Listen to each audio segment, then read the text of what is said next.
नमस्कार मित्रों, मैं महाराज कुमार गुप्ता दक्ष स्टडी परिवार में आपको स्वागत करते हैं। आज आपके पास म्यूजिक का बहुत ही महत्वपूर्ण क्लास लेकर के आया गया है। यदि आप चैनल पर पहली बार विजिट कर रहे हैं बच्चों, तो चैनल को जरूर सब्सक्राइब कर लें। इस क्लास में आज आपको हम बताएंगे वाद्य यंत्र और उनका परिचय। जैसे संतूर वाद्य यंत्र के बारे में डीपली जानकारी आपको देंगे, तानपुरा के बारे में डीपली जानकारी देंगे, तबला और वायलिन के बारे में भी संपूर्ण जानकारी आपको दिया जाएगा। यदि इन चारों वाद्य यंत्रों से यदि प्रश्न आ जाएगा तो आपको छूटने वाला नहीं है एग्जाम में। सिर्फ आपको वीडियो को अंतिम समय तक जरूर बने हुए रहना है ताकि आपको डीपली हम समझा सकें, ठीक है। इसलिए आज के प्रथम हम लोग जो प्रश्न लेकर के चलेंगे मित्रों, उस पर ध्यान दीजिए। सबसे पहला है संतूर वादक। सबसे पहला क्या है? संतूर के बारे में हम लोग चलेंगे। भारत में अभी तक सबसे महत्वपूर्ण और सबसे अच्छे यदि कोई संतूर वादक है तो पंडित शिव कुमार शर्मा। आपसे एग्जाम में पूछता है कि शिव कुमार शर्मा का संबंध किस वाद्य यंत्र से है, तो संतूर वादक बजाते हैं। पंडित शिव कुमार शर्मा क्या बजाते हैं? संतूर बजाते हैं। अब हम लोग संतूर की जीवनी पर चलेंगे। यह सितार परिवार का तार वाद्य यंत्र है। आपसे पूछ सकता है कि संतूर जैसे किस परिवार का वाद्य यंत्र है, तो सितार का है। किसका है? सितार का। आपको याद होना चाहिए, हमको बता भी दिए, ठीक है। और यह संभवतः फारस मूल का है। संतूर जो है संभवतः कहाँ से निर्माण हुआ है? फारस मूल से हुआ है। यह भारत में मुख्यतः कश्मीर में बजाया जाता है। आपसे एग्जाम में पूछ सकता है कि संतूर जो है भारत के किस राज्य में बजाया जाता है, तो कश्मीर में बजाया जाता है। कहाँ बजाता है? कश्मीर में बजाया जाता है। आपको तो हम इसी तरीके से डीपली जानकारी दे देंगे, आप अंतिम तक समय बने हुए रहें। यद्यपि संतूर फारस, अरब तथा भारत में शास्त्रीय संगीत वर्ग में रहा है, लेकिन कश्मीर में यह सूफी संगीत के 100 तारों वाले वाद्ययंत्र के रूप में प्रचलित रहा है। आपसे एग्जाम में पूछ सकता है मित्रों कि सूफी संतों द्वारा जो संतूर होता था उसमें कितने तारों का प्रयोग किया जाता था, तो 100 तारों का पहले प्रयोग किया जाता था। वर्तमान में 100 तार नहीं है, अभी कम है। कितना कम है आपको हम आगे बताएंगे, ठीक है। लकड़ी से बना संतूर संबालकार फ्रेम वाला होता है, ठीक है, जिसमें धातु के तार खींचे जाते हैं। संतूर में किसके तार खींचे जाते हैं? धातु के तार खींचे जाते हैं। ये तार, ठीक है, लकड़ी की छोटी डंडियों या कलम से बजाए जाते हैं। संतूर को जो बजाया जाता है लकड़ी की छोटी डंडियाँ, ठीक है, छोटी डंडियाँ या कलम से बजाए जाते हैं। मतलब उस डंडी को कलम बोला जाता है। क्या बोला जाता है?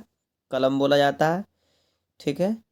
बजाते हैं। समय संगीतकार संतूर को अपनी गोद में लिटाकर रखते हैं। मतलब संतूर को जब बजाया जाता है तो गोद में एक बच्चा की तरह लेकर के उसे आराम से रिलैक्स में बजाया जाता है और इसका चौड़ा भाग उसकी कमर के पास रहता है।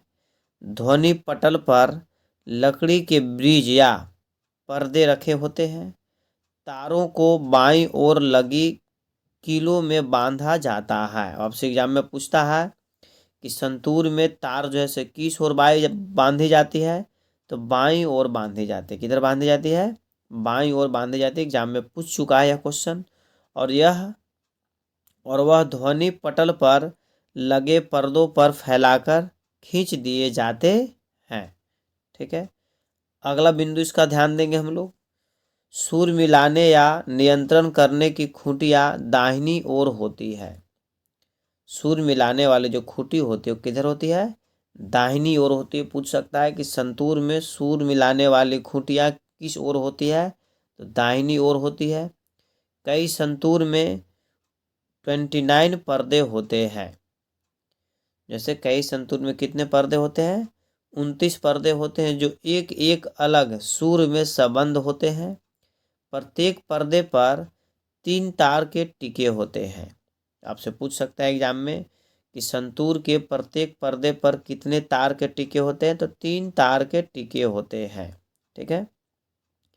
20वीं सदी के पूर्वार्ध में इसे भारतीय शास्त्रीय संगीत के रूप में स्वीकार किया गया है। आपके एग्जाम में पूछ सकता है कि संतूर को भारतीय शास्त्रीय संगीत में कब स्वीकार किया गया? तो 20वीं शताब्दी के पूर्वार्ध में, 20वीं शताब्दी के पूर्वार्ध में स्वीकार किया गया है। संतूर के प्रसिद्ध वादकों में एक पंडित शिव कुमार शर्मा है। मधुर ध्वनि वाला संतूर विभिन्न रूपों में एशिया में पाया जाता है। संतूर कहाँ पाया जाता है? एशिया में पाया जाता है। इसमें अलग अलग देशों में तारों की संख्या अलग अलग होती है, मतलब अलग अलग देशों में तारों की संख्या अलग अलग इसमें इकट्ठित किए गए हैं। ईरान, इराक तथा तुर्की में सेंटोर नाम से जाना जाने वाला इस वाद्य यंत्र में 72 तार हैं। मतलब आपसे एग्जाम में पूछ सकता है कि संतूर को ईरान, इराक तथा तुर्की में किस नाम से जानते हैं? तो सेंटोर के नाम से जानते हैं मित्रों। और ईरान, इराक तथा तुर्की में संतूर में कितने तार होते हैं? तो 72 तार हैं। चीन में इस वाद्य यंत्र में 45 तार हैं। चीन में कितने तार हैं? चीन में जो संतूर बजाए जाते हैं उसमें 45 तार हैं, जबकि ईरान, इराक और तुर्की में जो है से 72 तार हैं। यूनान में संतूरी, फिनलैंड में कैंटेल तथा इंग्री और रोमानिया में सिबलोन इसी प्रकार के वाद्य यंत्र है। इंग्री नहीं, यहाँ पर इटली होना चाहिए। इटली और रोमानिया में सिम्बालोन इसी प्रकार के वाद्य यंत्र हैं। ठीक है, मतलब अलग अलग कंट्री का अलग अलग नाम है। अगला आपका है यहाँ पर बांसुरी के बारे में मित्रों हम लोग पढ़ेंगे। ठीक है, जो बहुत ही महत्वपूर्ण है। बांसुरी को हम लोग मुरली भी बोलते हैं। बांसुरी को क्या बोला जाता है? मुरली भी बोला जाता है। अभी तक भारत में सबसे अच्छे और वाकिफ में मैंने बहादुरी नाम कमाने वाले यदि बांसुरी वादक है तो पंडित हरिप्रसाद चौरसिया बांसुरी वादक है। ठीक है, भारतीय वाद्य यंत्र में बांसुरी या मुरली प्राचीनतम वाद्य यंत्र है। यह सुशील वाद्य के अंतर्गत आता है। बांसुरी जो है किस वाद्य यंत्र का आता है? सुशील वाद्य यंत्र के अंतर्गत आता है। आपको बताते चले मित्रों कि यदि भारत में 4 प्रकार के वाद्य यंत्र हैं। ठीक है, चारों वाद्य यंत्रों की जानकारी हम डीपली आपको दे दिए हैं। इस वीडियो को डिस्क्रिप्शन में आपको हम बता देंगे, आप वहाँ से वीडियो को देख लीजिएगा। इसे 1 से 2 फीट लंबा तथा आधा इंच या 1.25 इंच मोटा खोखले बांस से बनाया जाता है। अब आपसे पूछ सकता है कि बांसुरी किस लकड़ी से बनता है? तो बांस से बनाया जाता है। किससे बनाया जाता है? बांस से बनाया जाता है मित्रों। वर्तमान समय में यह स्टील, पीतल आदि धातुओं का भी निर्मित होने लगा है। मतलब वर्तमान समय में स्टील का भी, पीतल का भी या और अनेकों धातु का भी बांसुरी निर्माण होने लगा। परंतु स्टार्टिंग में बांसुरी जो बनता था आपको बांस का ही बनता था। इसे बंसी भी कहते हैं। बांसुरी का अन्य नाम क्या है? चलता फिरता भाषा बंसी भी कहा जाता था। प्राचीन शास्त्रों में इसे, ध्यान दीजिएगा, वेणु की संज्ञा दी गई है। बहुत ही महत्वपूर्ण प्रश्न आपका है, पूछ सकता है एग्जाम में आपको कि बांसुरी या मुरली को प्राचीन शास्त्रों में क्या बोला गया? तो वेणु बोला गया है। क्या बोला गया? बांसुरी को वेणु की संज्ञा दी गई है। इसके एक छोर पर मुख के पास एक गांठ या कॉर्क लगा रहता है। ठीक है, जिसके समीप एक छिद्र रहता है जिसमें फूंक लगाई जाती है। दूसरी ओर मध्य स्थान से अंतिम छोर के बीच 6 या 7 छिद्र होते हैं।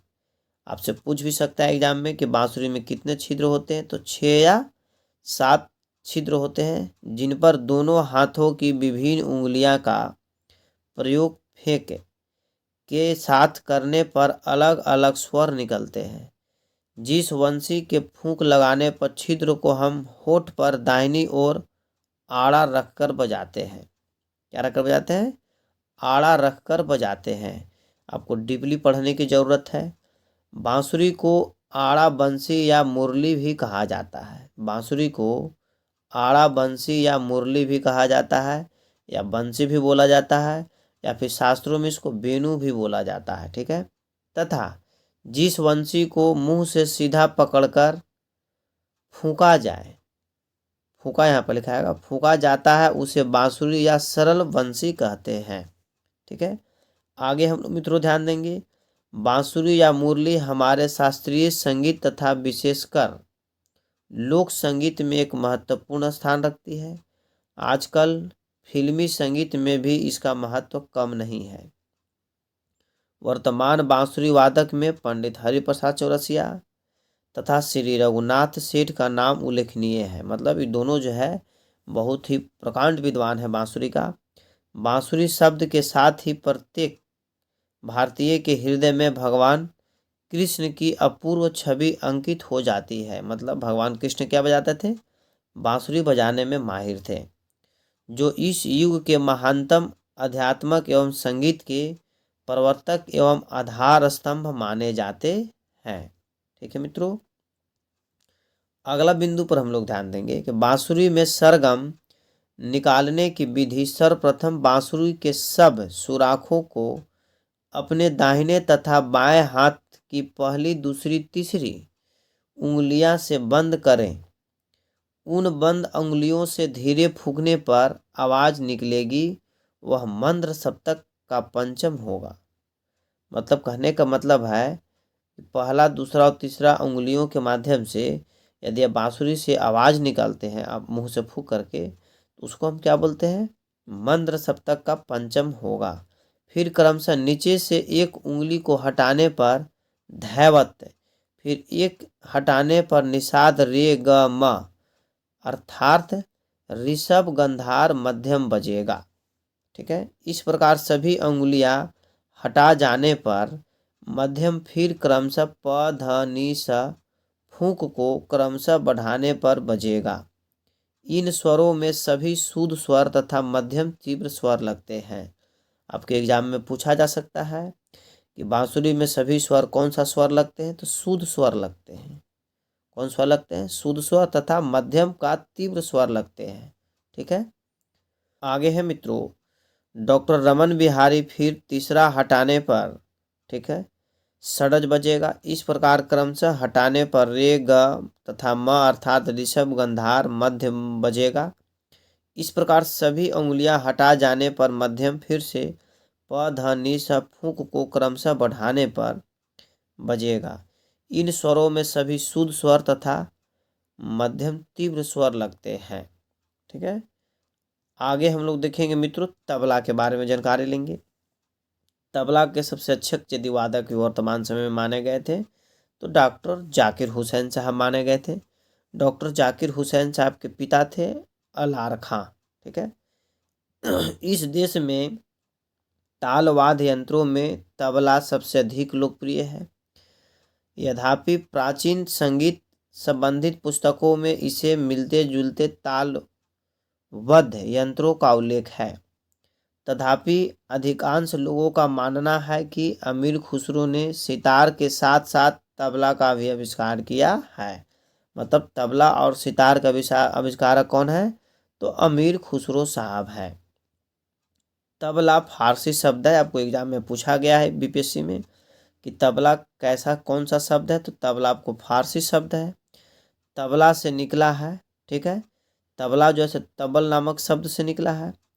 अरब देशों में तबल या ताशा नामक वाद्य यंत्र कहते हैं। अरब देशों में इसे तबल या ताशा भी बोला जाता है, जो आज भी हम शहनाई के साथ बजते हुए देखते हैं। तबला पहले ख्याल गायन, ठुमरी, टप्पा, गजल आदि के साथ भी बजता था तथा ध्रुपद, धमार के साथ पखावज की संगीत होती है। परंतु आजकल सभी प्रकार के गायन के साथ तबले की संगीत होती है।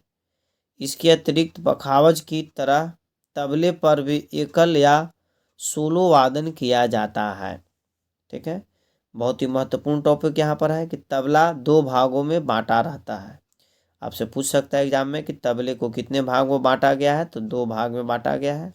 पहला है दायां तबला और दूसरा का है बायां तबला, या बायां तबला को डुग्गी भी बोला जाता है। बायां तबला क्या बोलते हैं? डुग्गी भी बोला जाता है। ठीक है, अब हम लोग पढ़ेंगे मित्रों सरोद के बारे में। सरोद वादक जो है उस्ताद अमजद अली खां बहुत ही महत्वपूर्ण और बहुत ही तेज तरार सरोद वादक थे। यह रबाब भी कहलाता है। मतलब सरोद वादक को रबाब के भी नाम से जाना जाता है। आपसे पूछ सकता है कि सरोद का अन्य नाम क्या है? तो रबाब है। यह वीणा परिवार का उत्तर भारतीय तारवाद्य है।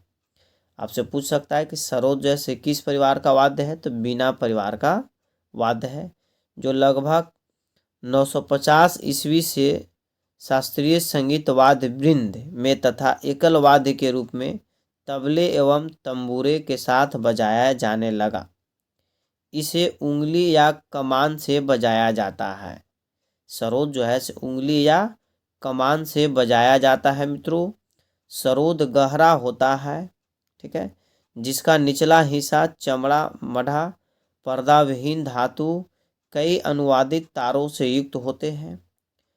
मध्य सा से शुरू करते हुए लय तारों के सा म प सा में सुरबद्ध किया जाता है। ठीक है, हम लोग वायलिन के बारे में जानेंगे जो बहुत ही महत्वपूर्ण है। ठीक है, वायलिन को बेला भी बोला जाता है, वायलिन को बेला भी बोला जाता है। वायलिन शब्द का जो निर्माण हुआ है वायोला से हुआ है, वायोला से हुआ है। वायलिन के जो है सबसे अच्छे वादक हैं एन राजन। हम लोग ध्यान देंगे इसके डीपली। वर्तमान में वायलिन विश्व के सर्वश्रेष्ठ वाद्य यंत्रों में एक है। वायलिन जो है विश्व के सर्वश्रेष्ठ वाद्य यंत्रों में एक माना गया है। यद्यपि अधिकांश कलाकार इसे विदेशी वाद्य यंत्र मानते हैं, परंतु इसका उद्गम स्थान प्राचीन भारतवर्ष से ही है। अधिकांश लोगों का मानना है कि वायलिन जैसे विदेशी वाद्य यंत्र है, परंतु गलत है। वायलिन का जो है उद्गम स्थान भारत ही है। ठीक है, भले भारत में इसका प्रचार प्रसार निर्माण कर करके नहीं किया गया, परंतु इसका निर्माण स्थान कहाँ है, भारत है। आपसे एग्जाम में पूछा गया है कि वायलिन का निर्माण किस देश में हुआ था, तो भारत में हुआ था। इसके उद्भव के विकास विषय में अमेरिका के महान संगीतज्ञ एवं अन्वेषक श्री डेविड एच पटकाउ ने अपनी पुस्तक growth of instrument and instrumental music, पूछता है एग्जाम में कि growth of instruments and instrumental music पुस्तक के लेखक कौन है, तो डेविड एच पटकाउ। इन्होंने अपने किताब में खुले दिल से स्वीकार किया है कि वायलिन के गज, जिसको बो भी बोला जाता है, का आविष्कार प्राचीन काल में भारतवर्ष में ही हुआ है। ठीक है, अतः यह स्वयं सिद्ध है कि वो पूर्व किसी वाद्य यंत्र का भी निर्माण अवश्य हो चुका होगा। ठीक है, प्रूफ हो गया कि जैसे वायलिन का आविष्कार भारत में हुआ है। वायलिन के बारे में और हम लोग जानेंगे कि हमारे प्राचीन दर्शन तथा संगीत से संबंधित अनेक शास्त्रों से भी पता चलता है कि आज से करीब 8,70,000 वर्ष पूर्व त्रेता युग में लंकापति रावण ने गज से बजाने वाले एक तार युक्त वाद्य यंत्र का आविष्कार किया था। ठीक है, यहाँ पर क्लियर हो जा रहा है, पहले श्रीलंका जैसे भारत में ही था। ठीक है, तो यहाँ पर क्लियर कर दे रहा है कि लंकापति रावण ने गज से बजाने वाले एक तार युक्त वाद्य यंत्र का आविष्कार किया, जिसे रावण अस्त्रम कहा जाता है। रावण अस्त्रम कहा जाता था। उसका दूसरा नाम बाहुलीन भी था। ठीक है, पूछ सकता है कि रावण हत्था भी इसको नाम बोला जाता है मित्रों। रावण हत्था का आविष्कार जैसे किसने किया था, तो स्वयं रावण ने किया था। ठीक है, तो रावण शस्त्रम का नाम जो है से बाहुलीन भी है, क्योंकि इसे बाँह पर रखकर बजाया जाता था। संभव है बाहुलीन शब्द ही कालांतर में रूपांतरित होकर आज वायलिन के नाम से प्रचलित हुआ है। ठीक है, क्लियर हो जा रहा है कि वायलिन का आविष्कार भारत में हुआ है। वायलिन के बारे में और हम लोग मुख्य बात जानेंगे। यह वाद्य यंत्र कालांतर में वर्मा, मलाया, इजिप्ट मतलब मिस्र, पर्सिया तथा अन्य अरब देशों से होता हुआ यूरोपीय देशों में पहुंचा। इस क्रम में अरब देश में उसका रूपांतरण रवाब के रूप में हुआ। मतलब वायलिन को हम कुछ देर पहले बता चुके थे कि वायलिन को रवाब के भी नाम से भी जाना जाता है। ठीक है, आज भी अरब के अतिरिक्त सुदूर उत्तर भारत जैसे कश्मीर, हिमाचल प्रदेश, पंजाब आदि प्रांतों में प्रचलित है। इसके अतिरिक्त यह वाद्य यंत्र रूस के काकेशस पहाड़ी की तराई में भी विभिन्न रूपों में परिवर्धित और विकसित होकर प्रचलित हुआ है। ठीक है। रूस में भी यह इसका जो है वायलिन का बहुत ही जोर शोर से प्रयोग होता है। आगे हम लोग देखेंगे मित्रों कि यूरोपीय देशों में तो इस तार पर सर्वाधिक अनुसंधान हुए तथा यह कई रूपों में परिवर्तित होकर क्राथ, लीरा, रेसेक आदि के नाम से व्यवहार में आया। बाद में रेबेक ही वायलिन के रूप में परिवर्तित हुआ तथा अनेक रूप धारण करने के पश्चात इस वर्तमान स्वरूप में स्थित हुआ। इस दिशा में विगत 500 वर्षों में इटली, जर्मनी तथा चेकोस्लोवाकिया में इस पर सर्वाधिक अनुसंधान एवं सृजन कार्य हुआ। कहीं कहीं किताब में लिखा हुआ है कि वायलिन का आविष्कार इटली में हुआ है, परंतु इटली से बहुत वर्ष पहले भारत में हो चुका है। ठीक है, आपको त्रेता युग में ही जिक्र किया गया है वायलिन के बारे में। वायलिन के अंग के बारे में हम लोग पढ़ेंगे। वायलिन के अंग जो है टोटल जो है मित्रों, आपको बता देना चाहते हैं कि वायलिन का टोटल अंग कितने हैं। तो वायलिन का टोटल अंग जो है 17 है। कितने हैं? 17 वायलिन का टोटल अंग है। सबसे पहला आपको जो है मित्रों स्क्रॉल है, इसके बारे में डिटेल्स आपको लिखा हुआ। दूसरा का नेक है। तीसरा का जो है पेग बॉक्स है। ठीक है, वायलिन के प्रकार ये सब है, सॉरी वायलिन के अंग आपका है। चौथा जो आपका है पेग है, वायलिन के अंग है। फिंगर बोर्ड, नेक के लंबे भाग के ऊपर काली लकड़ियाँ या एबोनाइट की एक पटरी सटी रहती है जिसे फिंगर स्वर की उत्पत्ति की जाती है। बहुत ही महत्वपूर्ण है। पांचवा को हम लोग बोलते हैं बॉडी। ठीक है, क्या बोलते हैं? बॉडी बोलते हैं। छठा को बॉडी बोलते हैं। सातवां को हम लोग बेल बोलते हैं। आठवां को हम लोग बैक बोलते हैं। ठीक है, और जो 9 नंबर इसका अंग है उसको रिब्स बोला जाता है। क्या बोला जाता है? रिब्स बोला जाता है मित्रों। सबका डिटेल सब जानकारी वीडियो रोक या स्क्रीनशॉट लेकर पढ़ लीजिएगा। 10 नंबर को आपको साउंड हेयर होल्स बोलते हैं। ठीक है, 11 नंबर को ब्रिज बोलते हैं मित्रों। 12 नंबर को टेल पीस बोलते हैं। और 13 जो इसका अंग है पार्ट है उसको एडजस्टर बोलते हैं। और 14 नंबर जिसका अंग है मित्रों उसको बटन बोलते हैं। क्या बोलते हैं? बटन बोलते हैं। बार बार हम बता रहे हैं कि इसका डिस्क्रिप्टिव स्क्रीनशॉट लेकर के आप जरूर पढ़ लीजिएगा। 15 नंबर को साउंड पोस्ट बोलते हैं। और 16 नंबर को जो है मित्रों स्पाइन बोलते हैं। ठीक है, और जो 17 नंबर जो लास्ट इसका अंग है उसको बो या गज बोलते हैं। बो या गज बोलते हैं, इसके बजाया जाता है बो या गज से। ठीक है, इस प्रकार मित्रों यदि आपको यह वीडियो अच्छा लगा हो या हेल्पफुल लगा हो मित्रों, तो अभी आप इस चैनल को जरूर सब्सक्राइब कर लें। ठीक है, और दोस्तों लाइक फटाफट कर दें। यदि आप लाइक करते हैं, कमेंट्स करते हैं, अपने प्रतिक्रिया देते हैं तो हमें भी वीडियो बनाने में बहुत ही हेल्प मिलता है और मन लगता है कि हम आपको सही तरीक़ा से पढ़ाएं। अतः चैनल को आप ज़रूर सब्सक्राइब कर लें। एक चीज़ और, पढ़ने का सबसे उत्तम तरीका है कि एक ग्रुप बना करके एक स्टडी ग्रुप बनाइए और उसमें आप पढ़िए एक साथ बैठ करके। ठीक है, और जितने भी आपको व्हाट्सएप ग्रुप हो, टेलीग्राम्स ग्रुप हो या जो ऐसे इंस्टाग्राम ग्रुप हो उसमें आप ज़रूर इस वीडियो को भेज दीजिए ताकि सभी लोग पढ़ें, हमें भी सपोर्ट मिले और आपको भी सपोर्ट मिले। ठीक है, चैनल को मित्रों सब्सक्राइब जरूर कर लीजिए। जय हिंद, जय भारत। एक बार प्रेम से बोलिए भारत माता की जय।